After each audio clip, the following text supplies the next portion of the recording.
The next act is the colossal sound and the most wonderful, extraordinary. Once again, we bring you with honor the wonderful, extraordinarily wonderful sound of... Yes, with that much build-up, who else could it be? Oh, of course. What can I say? I like myself. Really? Well, everybody should like themselves. That's why the world is so depressing these days. Well, you know, at least your pirates are a little more, well, cultured isn't quite the word. Maybe more civilized than the ones these days. That is true, yes, that is very true. These are very civilized gentlemen. And I will tell you that what you need to realize about the pirates of old is that many of them were frustrated in their lives. So that's why they turned to piracy. Although, that kind of compares to today, too, doesn't it? Ah, what a psychiatrist could have done in those days. That is very true. Well, here we have talents of the great Captain David Forktongue. Aye. Not an easy job being a pirate, you know, especially for somebody like me, old Captain David Forktongue. Aye. You see, pirate careers were very, very short. If a pirate lasted about a year, then that was typical. More than that, let me tell you, you were just plain lucky. The pirate in the next story I'm going to tell you about had a career that lasted only 1 year. The pirate's name was William Fly. Now, old Captain Fly was a crew member aboard a ship called the Elizabeth. Now, it was said that Fly was the captain's whipping post. The captain would use Fly and beat him on a regular basis if he was in a bad mood. Now, finally, old Fly had had enough. And in a fit of rage, he got up and he killed the captain during one of his beatings. And the rest of the crew saw what he did.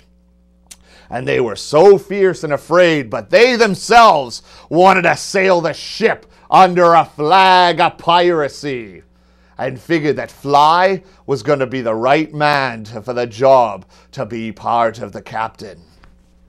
So they agreed, and Fly agreed, that they would sail now under a flag of piracy, and Fly was now their new captain.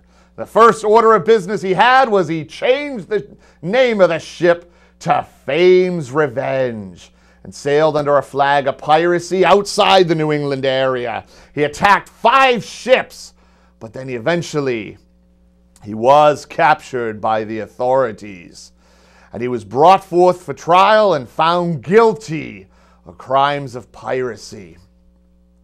Now, what you got to realize is that the way they would execute pirates was by hanging. Now, you see, a lot of places did not have live theater or live entertainment back in this time period. And you see, old Fly realized this, and he also realized that hangings were, in fact, a performance. People would come out with a picnic lunch. They would come out with wine and champagne and caviar. Children would come out, "Mommy, Daddy, when do we get to see the hanging?" They would set up their picnics and await the performance to start. And with a round of applause, the hanging would begin. And old Fly knew this. Now, Fly saw the audience, and quite the performer he was. He pulled away from the people holding him, jumped up on the gallows, gave a slight bow to the angry mob, and he yelled at the executioner for not understanding what it meant to be a pirate.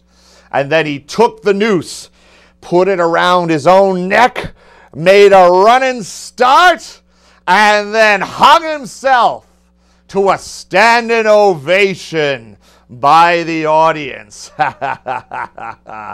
Now, after Fly's execution, his body was cut down, taken, and they dipped it in hot tar to preserve and mummify it.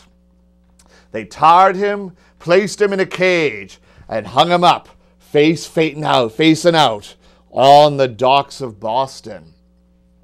and this body would hang there until it decayed to nothing but bones. Very common practice for a pirate. This was known as gibbeting.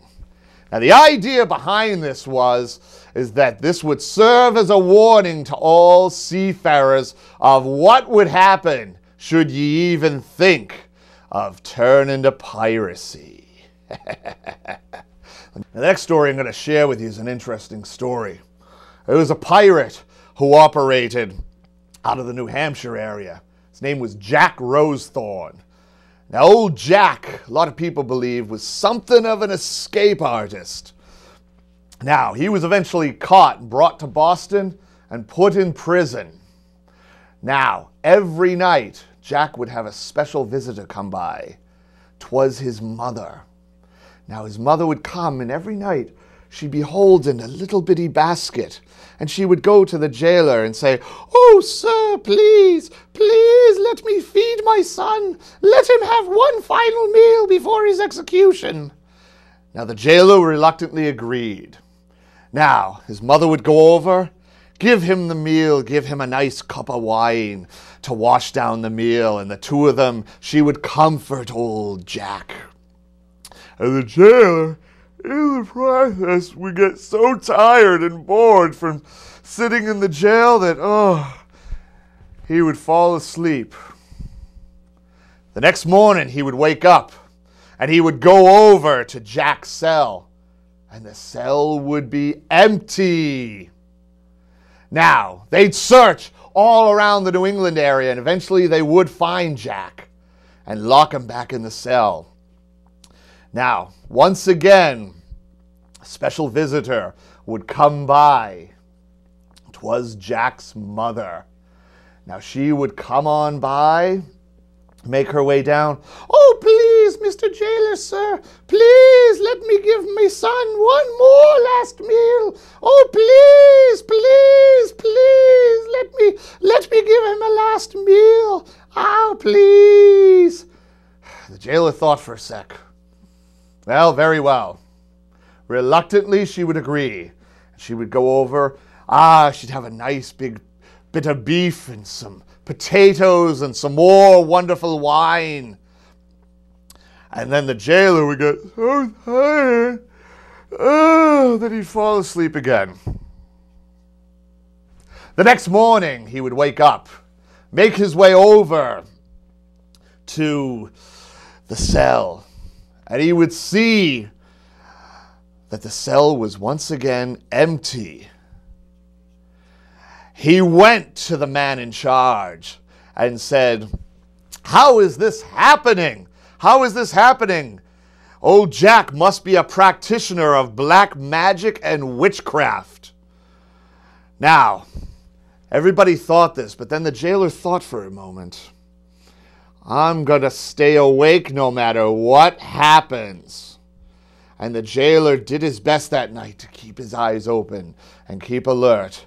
But just as he was about to nod off and fall asleep, once again, who should arrive but Jack's mother? Now she would once again say, "Oh, please, Mr. Jailer, one more. Let me give me son one last meal." The jailer said, "Of course you can give him one last meal." Now, she would make her way over. But there would be the jailer watching her out of the corner of his eye. And she herself noticed this, went to the jailer. "Oh, my dear sir, I forgot to bring a cup for the wine. Do you have one so I can give me son some wine?" He said, "Of course I do." Walked away towards the galley. And then peeked over the side, and what did she see? Jack's mother grabbing for the keys. She would go over, unlock the door, and he and his mother would be off and about on his merry way. So the jailer reported this to his superiors, and eventually they caught Jack again and skipped the trial and went right to the execution. And hanging next to him, 'twas his mother. Now, the jailer thought he would receive a hefty reward for solving the mystery. All the jailer got was a boot in the pants, and the only words he heard were, "You're fired!"